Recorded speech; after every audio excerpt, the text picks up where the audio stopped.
Come on.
Sankaran முதல்வா முத்தமிழ் இறைவா ஐங்கரன் பின்வந்த அன்பு முருகா அறுவர் அருள்பால் உள்ள கார்த்திகையா என்னால் உன்னை வணங்கிக் கொண்டிருப்பேன். எந்த வள்ளிக்கும் எந்நாட்டு மக்களுக்கும் என்னை சார்ந்தவனுக்கும் இந்த வள்ளியாகிய மேகலாவிற்கும் நீதான் அருள் அளிக்க வேண்டும்.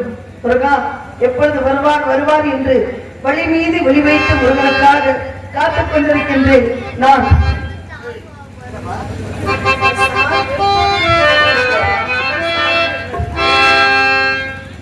ஹலோ ஹலோ ஹலோ ஹலோ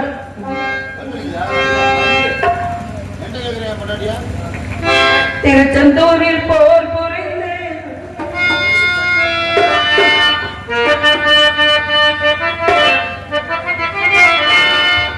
திருச்செந்தூரில் போர் புரிந்து சினமெல்லாம் தீர்த்த தந்தன் திருத்தள்ளி கோயில் காவடி தூக்கி வந்தார். திருச்செந்தூரில் போர் புரிந்து சினமெல்லாம் தீர்த்த தந்தன் திருத்தள்ளி கோயில் கொண்டார். அவர் பக்தர்கள் காவடி தூக்கி வந்தார். அவர் பக்தர்கள் காவடி தூக்கி வந்தார்.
அருமையாக பெருமையான அற்புதமான ஒளிபெருக்கி மனசு ரொம்ப சந்தோஷமா இருக்கு. அருமையான பக்கம் எழுது எந்த மட்டுக்கு மழை பெஞ்சு நாடகத்தை கெடுத்துடாம கொஞ்ச கால தாமதமாக விடிய வரைக்கும் அந்த வர்ண பகவான் நம்மளுக்கு ஒத்துழைப்பு தந்துகிட்டு இருக்கிறார் அப்படின்னு நான் நினைச்சுக்கிட்டு இருக்கேன். நீங்க எல்லாம் எப்படி நினைச்சிட்டு இருக்கீங்க?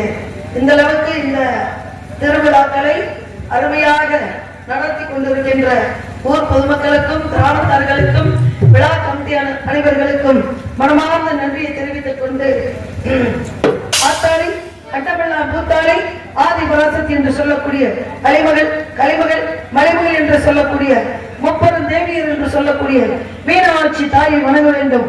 அவளை எப்படி வணங்க வேண்டும் என்றால் கொள்ளை முடி அலங்கரித்து கொஞ்சம் கிளி கையில் வைத்து அஞ்சுக மொழி முறையால் பேசிருந்தால்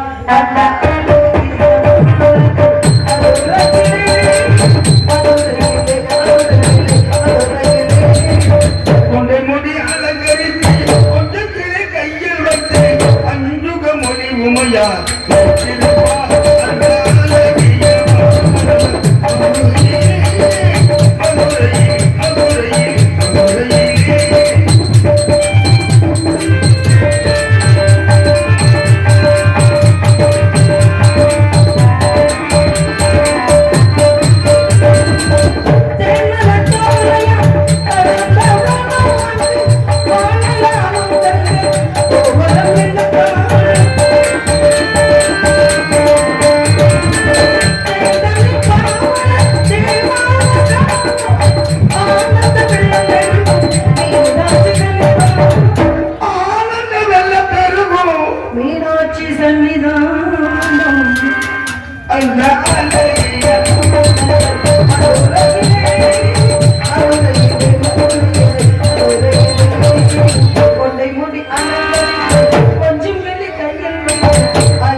அழிக்க முடியாத சூரபதமணி அங்காரத்தை ஏழத்தை அழித்து மயிலாகவும் சேவலாகவும் வைத்துக் கொண்டு தனிகையிலே அமர்ந்து கொண்டிருக்கின்றார். கோபத்தோடு இருக்கக்கூடிய முருகப்பெருமானுக்கு செந்தனை என்று சொல்லக்கூடிய முழுமையான தானியத்தை பயிர் செய்திருக்கின்றோம். அதை அறுவடை செய்து முருகப்பெருமானுக்கு தேனும் தினமாவும் கொடுத்து படைத்தோம் என்றால் மனம் குளிர்ந்து இந்த மக்களுக்கும் என்னை சார்ந்தவருக்கும் இந்த வழியாகி மகளாவிற்கும் காட்சி தருவார் தருவார். இங்கு விரைவாக அவர் வருவார் வருவார் என்று அவருக்காக நான் காத்திருக்கேன் நம்பிக்கையோட. எப்படி தெரியுமா?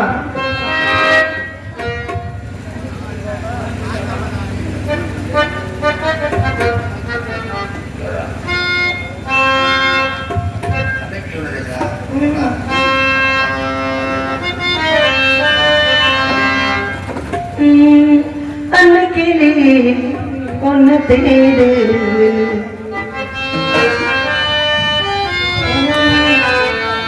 அன்னைக்கிலே ஒன்னு தேடு அன்னைக்கிலே ஒன்னு தேடு 6 மாசம் ஒரு வருஷம்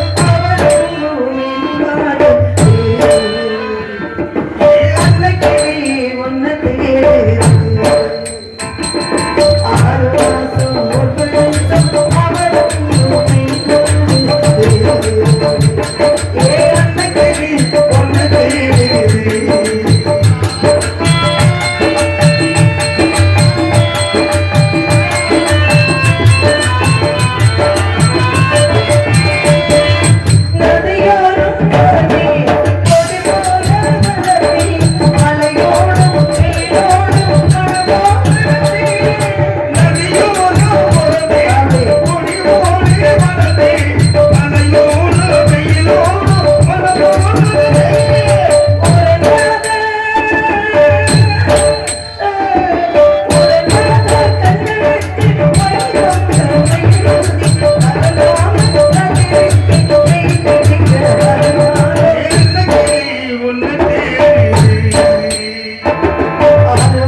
அப்படின்னா சந்தேகமா நினைக்க கூடாது.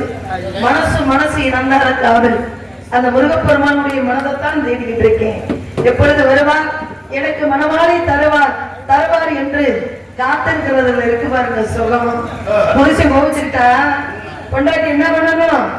போனா போய்யா வந்தா வையா அப்படின்னு இருக்கக்கூடாது. இப்ப கேளுங்க, அப்படி கொஞ்ச நேரம் புருஷனை போனா போயிட்டு போறாரு விட்டோம், எங்கிட்டாவது போய் சாப்பிட்டு ருசி என்ற பூனை ஊரை சுத்திட்டு தெரியும்.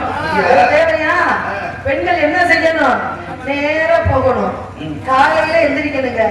காலையில எந்திரிச்சு சரியாக 4 மணி 4:15 புருஷன் பக்கத்துல போயிடணும்.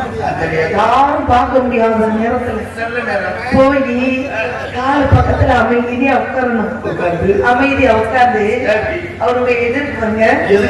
அது நீங்க வரங்க, அந்த கெண்ட கால் இருக்குல்ல, அந்த காலை ஒரு 4 வாட்டி அமைக்கி விட்டு இந்த மாங்கல்யத்தை எடுத்து அப்படியே அந்த காலு மேல ஊத்தி, கனகவனே கண்கண்ட தெய்வம் நீங்க தாங்க எனக்கு, நீங்க இருக்க வரைக்கும் தாங்க எனக்கு பொட்டு பூவு சுமங்கலி அப்படின்ற பட்டமெல்லாம் எனக்கு இருக்கு. நீங்க உயிரோடு ஆயுசா வாழணும். அப்படி ஆயுச வாழ்ந்தாத்த ஏன் பிறப்பு ஓடும் அப்படின்னு சொல்லி புருஷன் கால கையை அமைக்கி விட்டு மட்டும் பெண்களை ஒரு பெண்களை காணோம். தாத்தா தான் உட்கார்ந்து இருக்கு உட்கார்ந்துருக்காங்க. அப்ப கணவனுடைய கால் அமைக்கி விட்டா கணவனுக்கு ஆயுள் பலம் கூடும். பார்க்கடலை அமர்ந்திருக்கின்றார் மகாவிஷ்ணு. மகாலட்சுமி எந்த இடத்துல இருக்கா? கால் பக்கத்துல தான் உட்கார்ந்துருக்கா பார்க்கடல்ல. எதுக்காக உட்கார்ந்துருக்காங்க? கணவனுடைய காலடிதாங்க பெண்ணுக்கே இருப்பிடும். அதே சமயத்துல விஷ்ணு பாருங்க, மகாவிஷ்ணு காலுக்கிட்ட இடம் கொடுத்திருக்காரு. சிவபெருமான பாருங்க தலையில தூக்கி வச்சிருக்கிறாரு. தலையில பெண்ணை தூக்கி வச்சிருக்காரு. பெண்ணுக்கு சம உரிமை கொடுத்தவர் யார் உலகத்துல அப்படின்னா அவர் தாங்க முக்கன் முதல்வன் என்று சொல்லக்கூடிய சிவபெருமான். பெண்ணுக்கு இடபாகத்திலே பாதி இடம் சரிபாதி கொடுத்திருக்காரு. அவர் கொடுக்க காரணம் என்ன? பிரம்மனை படைச்சா, விஷ்ணுவை படைச்சா, எல்லாத்தையும் படிச்சுட்டு கடைசியில சிவனை படிச்சான். எல்லாருக்கும் படிப்பு தொழில் காக்கும் தொழில் கொடுத்து விட்டாயே அம்மா, என்ன படிச்சு செவனையில உட்கார வச்சிருக்காயே, எனக்கு ஏதாவது வெட்டி இருந்தா கூட வாசிக்கிறேன், அவர் ஒன்று இருந்தா கூட வாசிக்கிறேன், விருதகம் இருந்தா கூட வாசிக்கிற மாதிரி எனக்கு ஏதாவது குழப்பம் விடுமா அப்படின்னு கேட்டாரு. நீ செயல்பட வேண்டும் என்றால் என்னுடைய சக்தி உனக்கு வேலை செய்யணும். சக்தி இல்லைன்னா யாருமே எந்த இதுவும் பண்ண முடியாது. உடனே என்ன பண்ணுனா, சக்தி ஆகப்பட்டவர் தன்னுடைய நெற்றி கண்ணை பிடுங்கி சிவனுடைய நெற்றில வச்சா. வச்சுக்கிட்டு கணவனா ஏத்துக்கிட்டா. கணவனா ஏத்துக்கிட்டு கண்ணை கொடுத்ததுனாலதான் அன்னைக்கு சக்தி வந்து சிவன் செயல்பட்டாரு. செயல்பாட்டுல இருக்கிறதுனால அன்னைக்கு கண்ணை மட்டும் கொடுக்கல அப்படின்னா சிவன் வந்து செவனையில இருந்திருப்பாரு. ஆமா, அதனாலே கண்ணை புடுங்கி, அந்த நெற்றி கண்ணை புடுங்கி எனக்கு கொடுத்து கணவனா ஏத்துக்கிட்ட காரணத்தினாலே இன்னைக்கு உனக்கு அந்த நெத்திலே திலகமிட்டு மனைவியா ஏத்துக்கிறேன் அப்படின்னு சொல்லி மஞ்சள் எடுத்து குங்குமமா வச்சாரு. மஞ்சள் எடுத்து ரத்தத்துல வச்சா என்ன நிறம் ஆகும்? சிகப்பு நிறமா இல்லையா? மஞ்சள் எடுத்து நெத்தில வச்சாரு, மனைவியா ஏத்துக்கிட்டாரு. அது மாதிரி முருகப்பெருமான் என்னை ஏத்துக்கிறாரு அப்படின்ற ஒரே நோக்கத்தோட நான் நின்றுகிட்டு இருக்கேன். எப்படி தெரியுங்களா?